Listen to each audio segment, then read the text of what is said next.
shake, dance, slurp, burp, break, dance, swerp, burp, shake, dance, slurp, burp, break, dance, burp, swerp, shake, dance, slurp, burp, break, dance, swerp, earthquake.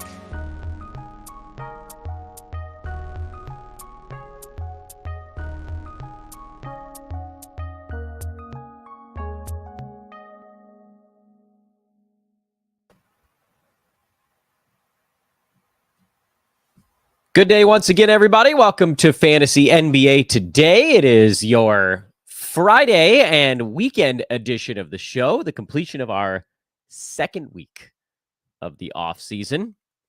We'll get there. We'll get there. Before you know it, it'll be May. Before you know it, it'll be June. Before you know it, it'll be July. It does sound like a lot when I'm saying them all out loud like that. It's warm today. I don't think it's supposed to stay warm for that long, but it is warm today. I'm also feeling festive for those watching live. Super Mario Brothers shirt on. Old school Visalia Oaks hat. Angry acorn atop my dome. Feeling spry, baby. I have slept through the night for 2 consecutive evenings, and I am jacked full of energy as a result. So now you guys got full throttle Dan today. We're going to talk a little bit about tanking teams. We're going to talk a little bit about what's going on in the NBA playoffs. But first... Hi. Hello, everybody.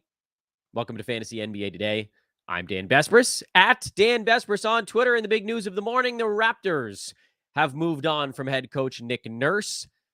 And this will have fantasy ramifications because from a contractual standpoint, that team is, and don't worry, we'll get to the Raptors way down the line when we're doing our team recap stuff.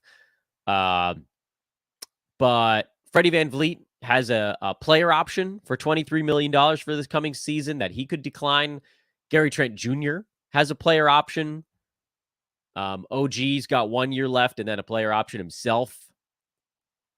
So there could be some shakeups coming out in Toronto. And then whoever comes in, they ain't going to play these guys, 37 minutes a ball game or whatever they always get under Nick Nurse. Yeah, Freddie VanVleet was 37 minutes a game. This guy's just rolling in minutes.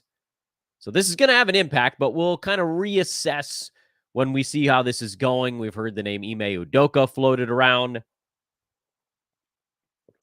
which, whatever, how you feel about all of that stuff. I think there was going to be a year-long ban from Boston, and then they ended up letting him go, and so now he ended up being gone for a year, and I don't know. I'm not going to wade into those waters on this podcast, but it is interesting. Raptors, big-time underachievement as far as this year goes. It does kind of feel like this group, or however they're all feeling, it's just time. Also, that was a non-fantasy note, but it was basketball-related. Shout out to my good buddy Keith Cork, who runs our DFS Today podcast here at Sports Ethos, one of our betting and fantasy and DFS experts, for nailing his Malcolm Brogdon 6th Man of the Year prop at the beginning of the season. That future hit at 13-1 odds.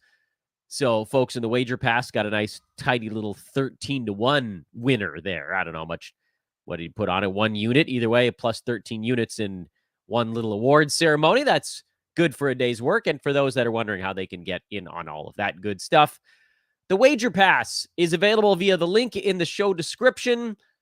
Make sure to use coupon code ABSURD, ABSURD, for 75% off the first month that you have the Wager Pass. It goes back up to normal price after the first month. But again, we're so damn confident that you're going to win money.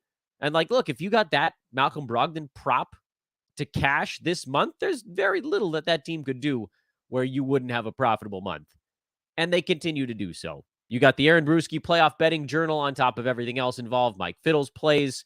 You got Blake's baseball plays, Doug's plays, and all the different things. The list goes on and on. I don't want to leave people out, so I feel bad about. I start to list the names, and I'm like, I know I'm missing a bunch of dudes, and that just doesn't feel fair. Adam, he's been wonderful. Bryce has been amazing, cashing tickets in tennis like it's going out of style. Love that wager pass. And for $3 and some odd for the first month with that code absurd, I mean, most websites, if you're going to pay for plays for expertise, it's going to cost you like $20 to $40 for one day. This is $3 for a month. Anyway, go to the link. You can find it. sportsethos.com. Click on the premium tab if you don't have the link in front of you. Make sure to check that out. Hop on board. Give it a try. Again, it's so very little to demo it out. So let's talk a little bit about how tanking can play a role. And this is the start of a discussion that we're going to complete as we get closer to actual fantasy draft season, because there's a lot that needs to go into this. But it was fresh on my mind when we were talking about on Monday about the old man squad. That's when it popped into my head. And because it came up on two different occasions, in that you got the Shai Gilgeous-Alexander, where everybody thought the Thunder were a threat to tank. I figured they might tank for one more year. They didn't. They were simply too functional to tank. And then it also came up on, not that we, again, Shai was on the old man squad, so I don't want to take any credit away from ourselves on that one. But it also came up on the flip side, in that I like the number of San Antonio Spurs that were generally underachieving, with the exception of Jakob Poeltl, and that was mostly because he got traded in the middle of the season anyway. So we have to ask ourselves, how do we assess tank risk on draft day?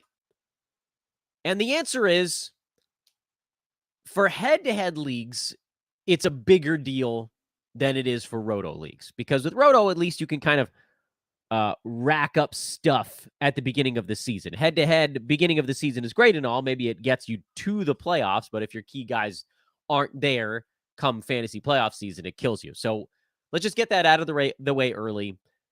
Tank fears are more legitimate on the head-to-head side than they are on roto. You're going to hear discussion about how we need to throw out some of this stuff because of what happened in Oklahoma City. And that's a reasonable point, but one that I would say is more the outlier than the norm. That is to say, Shai, who was getting drafted low because of a preseason injury, not because of the tank risk. He was going in the 20s when it was a tank risk on him. And then he dropped down into the 40s when it was an injury happened already. And then, finishing inside the top 5 was, no one expected that, regardless of tank risk. Nobody thought he was going to be a top 5 guy. I think most analysts figured that he would sit somewhere in the 25 range on a per game basis with some built-in upside. And then you had the big fear that he might sit, an extra 8 to 12 games in the second half of the season. And so that full season win total, or games total, was just not going to be as high. Now, that didn't happen. So Shai not only obliterated his ADP on a per game basis, but he also did so by totals. But here's the thing. The other teams that you were looking at, we, all, you, me, whoever, were looking at coming into this season as possible tank risks were the Spurs, the Rockets, the Jazz, the Pistons. At least that's who I thought. There were some that also included the Magic in that. I didn't think the Magic were going to tank because they just got the number 1 overall pick. And it's kind of a slap in the face of the league to get the number 1 and then say, yeah, we're going to just keep on trying to lose. They lost plenty of games. Orlando lost 48 games, but they weren't trying to lose them. And that's why they won 34. And they were, by all accounts, a relatively middling, slightly sub-middling basketball team, as opposed to what you got out of teams like Detroit, San Antonio, and Houston in particular. Those were the largest offenders of the bunch. The Jazz were another example, if you want to throw them on the pile here, in addition to the Thunder, of a team where there was significant tank fears coming into the season, and we had to make a choice on whether or not we cared about those tank fears. I made the case, and you'll see this as we get deeper into the Dan Vesper's old man squad, that guys like Mike Conley and Kelly Olynyk were worth drafting because you could get them at 115 or later in your draft. And this was head-to-head or roto, and just ride them as far as they could go. As it turned out, Conley got traded, so he ended up playing out the string with a different team. He was number 88 this year on a per-game basis, played in 71 out of 82 games. So by totals, he was actually, I believe, even better than that. Yeah, 77. So he moved up the board a tiny bit in totals as well. And then you had Kelly Olynyk, who missed a bunch of time for what seemingly were legitimate injuries, but he still got into 68 games, which is basically right around the league average this year. Finished at 104 per game and right around 104 by totals. In kind of a weird twist, the reason that Olynyk was at 104 was because his turnovers were at 2.5. Super strange little footnote on Kelly Olynyk that he was actually better in 8-cat than he was in 9, and by a pretty good chunk also. That was not how we thought that thing would go. Kelly Olynyk 8-cat was number 76. And frankly, if you're drafting someone at the end who has a few more turnovers than you expected, you probably don't care about it that much because you're unless you were punting turnovers, in which case you were just like, all right, well, I don't give a crap about this at all. If you were just building out a regular team and you were trying to compete in turnovers, you probably made some selections earlier that were like in between. That is to say, you didn't draft Kelly Olynyk specifically for the low turnovers. You drafted him because you thought you'd get a smattering of points, boards, assists, steals, some threes, decent percentages, blah, blah, blah. And that's what you got. So those two guys ended up being hits, and I would argue better than expected because Olynyk generally played down the stretch for a tanking Jazz team, and Conley got traded and played down the stretch for a non-tanking Minnesota Timberwolves team. So you could argue that if you thought the Jazz were going to tank and you took a shot on some of these guys, they worked out. But I want to add the caveat. And this is funny because I'm kind of arguing against myself because I said, go ahead, go take Olynyk and Mike Conley.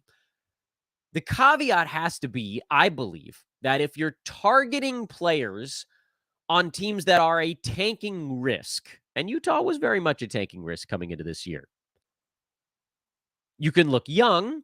That's the easy play. Someone like a Walker Kessler who stepped into a really big role and is going to be a dynamite big man for a long time to come. Or you can look at later in the draft, where if it doesn't pan out in the middle parts to later parts of your season, it's not a shot to your gut.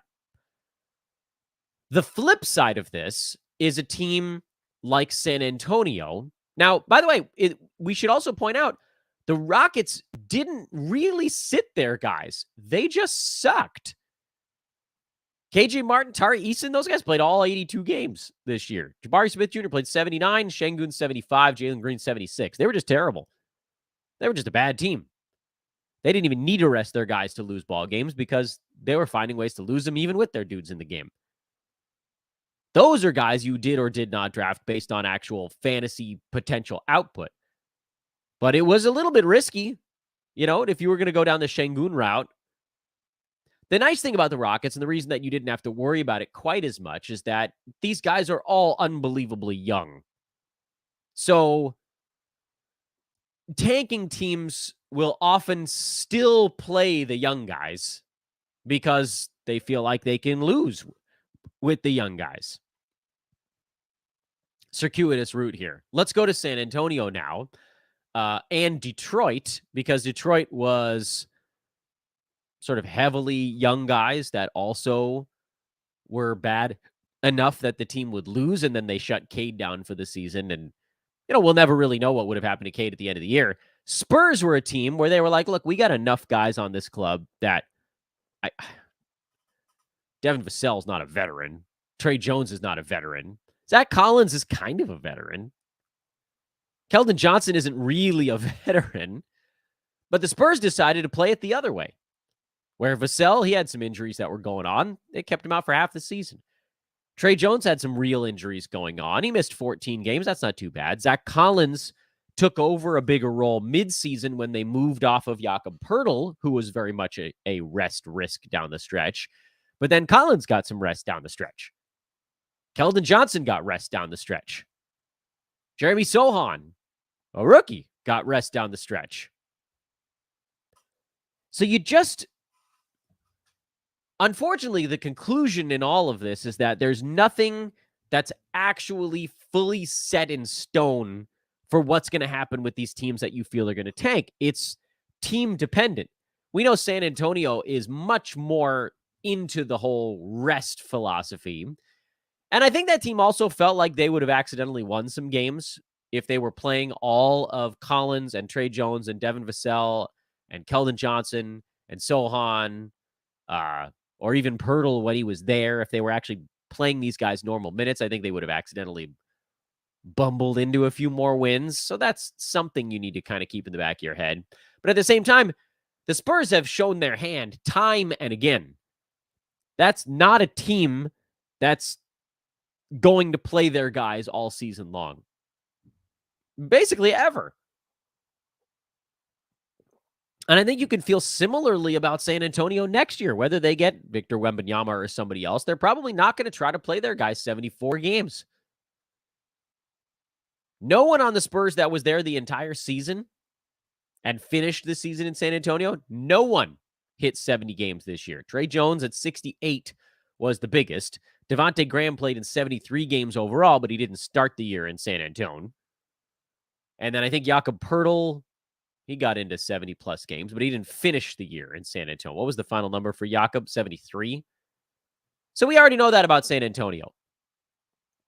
So what do we do with this information? What do we do with understanding that the Spurs are not going to play their guys and the Rockets probably will play their guys, and Detroit seemed like they were willing to play the young guys unless they had something going on, like they gave Jalen Duren a couple weeks off here and there just to kind of keep him fresh. Maybe they don't need to play him.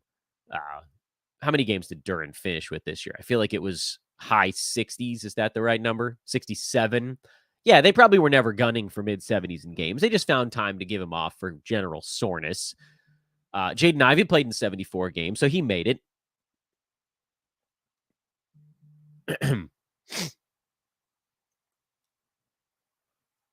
So again, it's different per team, and it's different per player, but we also need to be cognizant of this stuff as we look towards the future.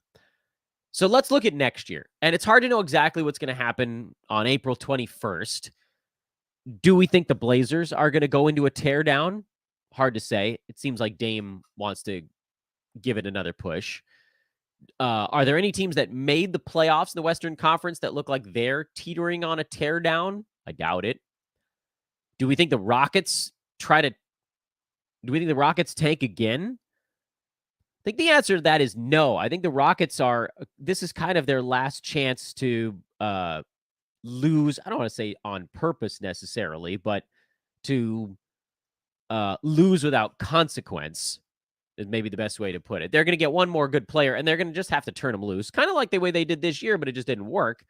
So you hope that they get better. Spurs, they could very easily tank again because this was the first year where they really leaned into it. They had DeJounte Murray the previous season. They made the play-in, right? Yeah, they made the play-in last year. So Spurs could very easily be tanking again. Eastern Conference, Wizards just fired their GM, so they could blow it up. Pacers, they won 35 games this season. Do we think that they do any dismantling? I doubt it, but you never know. Magic are on the upswing. Hornets, could they lean harder into it? It's going to depend on who stays and who goes. Pistons, they've been losing for a while. They just moved Dwayne Casey into the front office.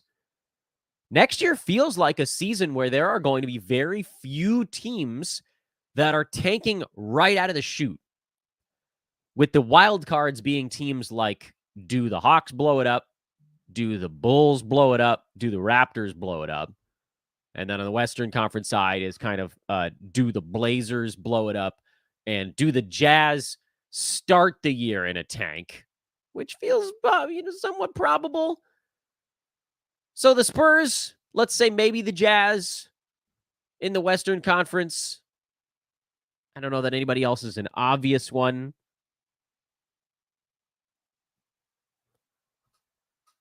And over on the Eastern Conference, is there anybody that's one that's like almost a guaranteed? I don't think so. You might have like two maybe going into next year, 3. But then what do you do with it? Let's say hypothetically that what we're lining out here is the thing that actually happens. Let's say that the Spurs are tanking again next year, which feels highly probable, but you never know. Maybe they'll get a top pick and decide they want to just see how many wins they can pile up, and next year you'll only see like legitimate losing on purpose at the very, very end of the year. And then this doesn't become quite the same problem, but let's say hypothetically the Spurs tank and the Jazz tank. What do you do with, say, like a Walker Kessler? Because they played him all the way down the stretch this season. Would they play him all year long next year if they were trying to lose? That's a decision that we're going to have to make probably on draft night. And I got to say, today, I don't know that I have the right answer to that. You do kind of have to build that into your discussion. And the Spurs, I mean, did we learn our lesson this year? Probably. I don't know that you could draft any Spurs next year in head-to-head. Could they really just do a one-year tank job? That probably only works if they ended up with Wembanyama. But anything is possible. Anything's possible. So I think the lesson learned here is maybe you just don't quite dive in head first, but you also can't really say no to all of them, because Olynyk worked and Conley worked and Pirtle got traded and he worked and Shea obviously worked for the Thunder. And then the examples of it not working, if you want to talk about tank teams, are like Cade and Vassell and Keldon Johnson. And so maybe the argument here comes back to kind of where we started, which is if you have to spend a pick inside the top 60, say, range on a player that could end up on a team that's just not really trying to get him to more than 65 games, maybe that's a spot where you just play it safe. So Kessler, who probably should be going in the top 50 range next year, maybe that's a spot where you'd love to have him, but perhaps you just play it safe. And if you're worried about, again, we'll know more about what these teams are doing after free agency, but if you're worried about, say, the Hornets going into a tank, maybe you don't draft LaMelo Ball next year. If you're worried about the Pacers going into a tank, which I don't think is going to happen, but maybe the Raptors, who's left out there? Maybe you dodge those guys, because you'd have to spend a pretty early draft pick. But if we're debating whether or not you should be thinking about spending a pick on, like, pick 90, 100, 105, 110 on a team that may or may not be tanking at the end of the year, I don't think you have to worry about it there. Because, again, I think that you can pile up stuff early in the season. I think that's worthwhile in both formats. All right, let's talk about NBA playoff stuff, which, it's a little loaded here because we're going to try to go through the weekend as best we can. We'll throw the box scores up for folks watching on YouTube. Tonight, Celtics are a 5.5-point favorite in Atlanta against the Hawks. That is up from 4, total sitting right around 228, 229. And you guys know what we like to do here, which is to go to the previous game or games and just get a feel for how the series is going. Boston beat Atlanta 119-106 in the last ball game. It was a relatively high-paced game that saw Boston show a lot of efficiency on their side. They didn't simply need as many looks. Atlanta had a ton of looks. Nobody got to the free throw line that game. I actually think, and this is sort of a weird note on this one, that like you saw the last ball game end at 225, and the total was 231 is where it closed on that one. They brought this number down only by a little bit. I actually thought 231 was a pretty reasonable number. But we also have to weigh in the idea of, does a series continue to slow down the farther you get into the series? And so far in this one, the answer is not really. And I don't know that either team necessarily wants to slow it down.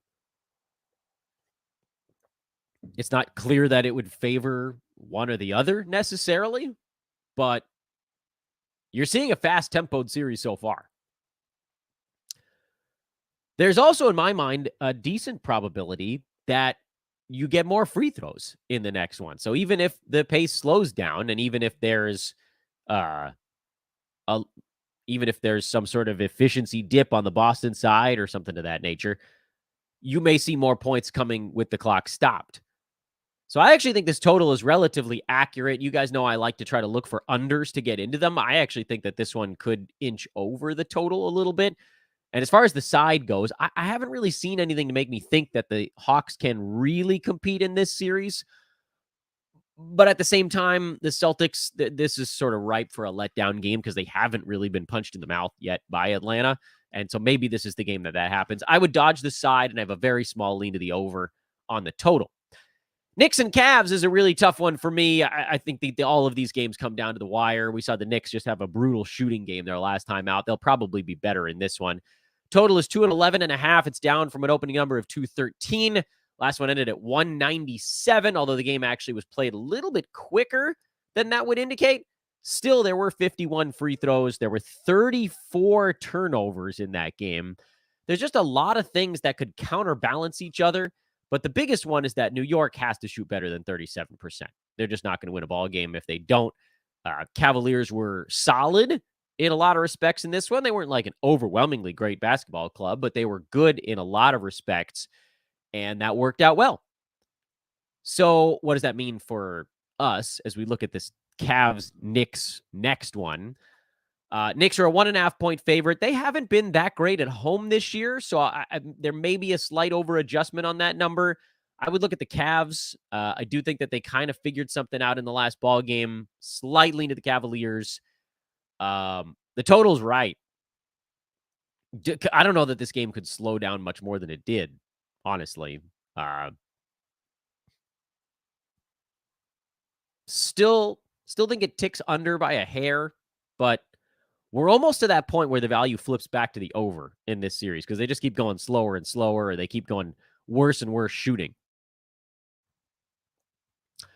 Nuggets, 2-point favorites in Minnesota. This is surprising to me. I thought that odds makers could get away with putting a bigger number on the Denver side, but this is probably about where it should be. Minnesota was not. Yeah, I mean, I know that they got beat up in the first ball game, but Minnesota put up a pretty good fight in the last one. What the hell day was that? Was that Wednesday where they played last? Denver beat them by 9 ultimately, but it took a mondo effort from Jamal Murray, who had 40 points. We haven't even really seen Nikola Jokic engage I give a hoot mode yet. We also saw Minnesota kind of start to figure some stuff out in the second half of that game, at least on the offensive side. I don't know that they have any prayer of slowing down Denver. You can hope that Jamal Murray has a slightly quieter ball game. You can also hope that Cat plays better because he's been horrendous in this series so far. And I think he'll probably take that a tiny bit personally. This feels like the game where the Nuggets get their first kind of wake-up call of the playoffs.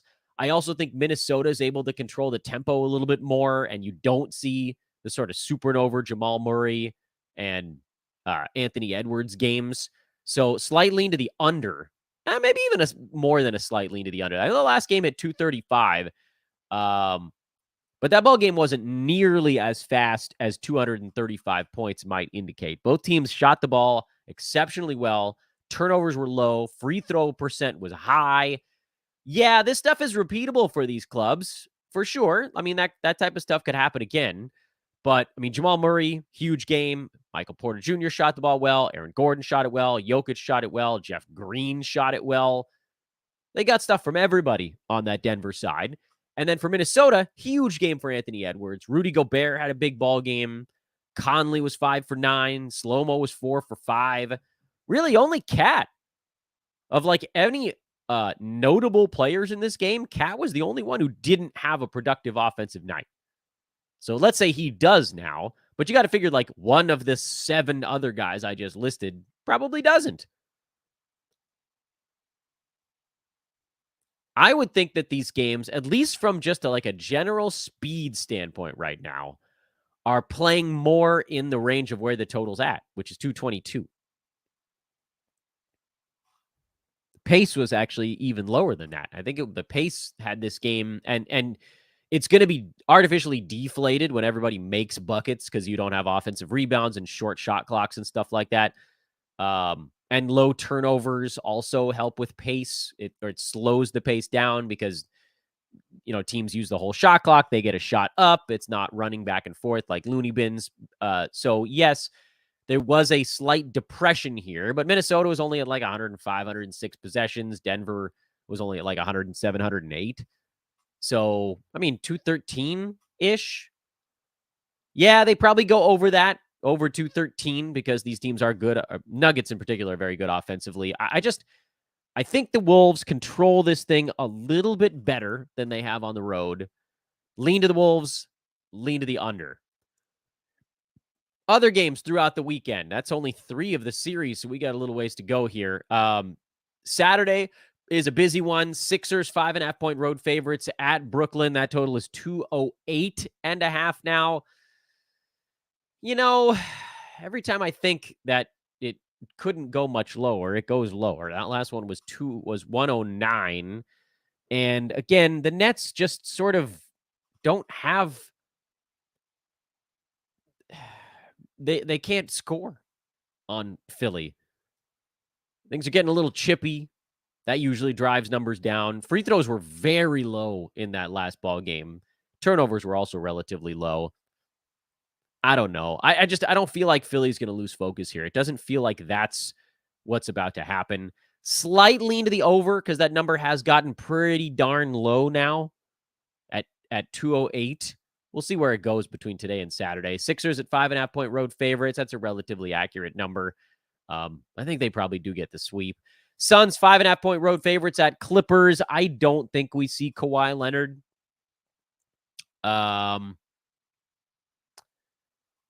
So it's hard for me to see the Clippers hanging in there again, the way that they did yesterday. Total of 226.5. Clippers are going to try to spread it out and run it.